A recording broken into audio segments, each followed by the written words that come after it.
What's that noise? What the hell? Who left an egg here?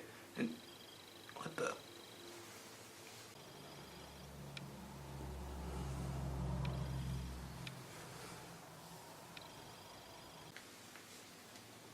What the hell?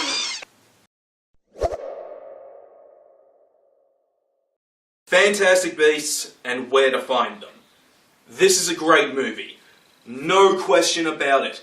Even if you're not a fan of Harry Potter, this is an enjoyable and fun experience that anyone of all ages can get into. Granted, it does fumble some things up in its story, but it's not enough to detract from the overall experience. See, the story itself is set within the 1920s of New York, during the days of Prohibition, and it follows a man called Newt Scamander, don't know if I'm saying the last name correctly, as he tries to get back all the creatures that he was keeping in his suitcase that have accidentally gone free. He's a bit of a preservationist and trying to not only preserve these creatures, but also study them so other wizards know how to treat them and handle them.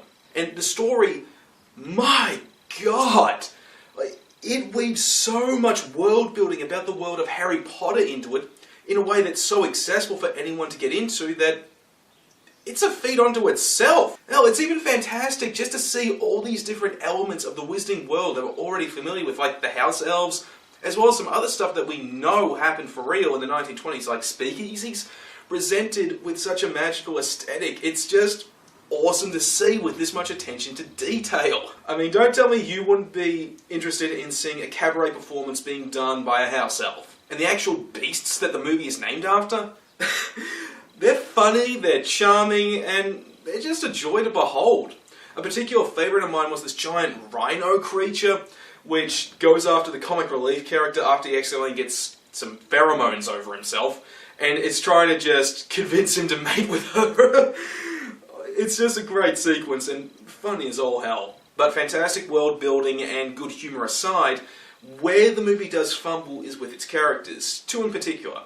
Like the protagonist, Mr. Newt Scamander, he is really one note and doesn't get any real elaboration. They do try to build him up a bit in one scene by revealing that he used to have a love interest, but that doesn't really go anywhere.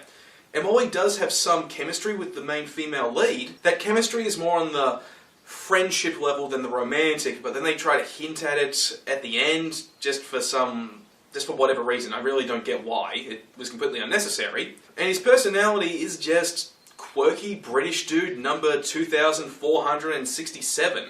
Something that we've already seen a dime a dozen, especially if you watch Doctor Who. And the other character that it fumbles is the villain. This guy called Grindelwald. Don't know if I'm saying the name correctly there either. He's hyped up in the opening sequence of the film as this ultimate big baddie who's on par with Voldemort. But he doesn't appear at all in the film till the very end. Granted, they do kind of hint that he's working behind the shadows with this one character in particular, a secondary antagonist. But then, when he does appear at the end of the film, it's a literal hand wave presentation that just makes you go, what? No joke, the movie forgets about him completely and then all of a sudden just brings him back to resolve their... implying he had something to do with everything. Like, that's a part of the film that really should have been revised. But two characters that the film does not fumble up are Jacob Kowalski and Credence. Like, Jacob is the comic relief character I mentioned earlier, and he's a fantastic everyman character that gets plenty of nice comedic moments that are genuinely funny, and that of course includes my favourite scene with the rhino creature.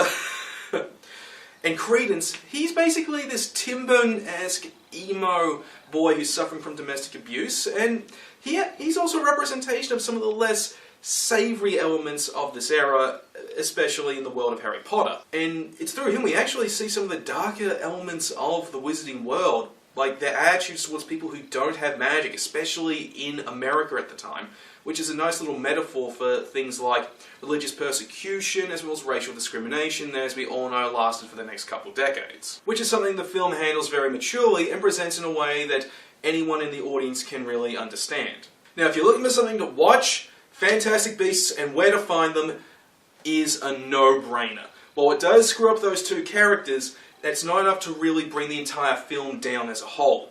It's a funny, action-packed experience that anyone can get into. Whether you're a fan of Harry Potter, whether you don't care about Harry Potter, or if you know absolutely nothing about Harry Potter, it's a good standalone film within that universe that is guaranteed to entertain. Trust me, it is worth watching. Hey, thanks for watching. If you really like this video, then how about you subscribe or check out some of my other movie reviews, or maybe some of my first impressions of some games, or even some game reviews. I've got all that and more, plus some other stuff coming out soon, so stick around.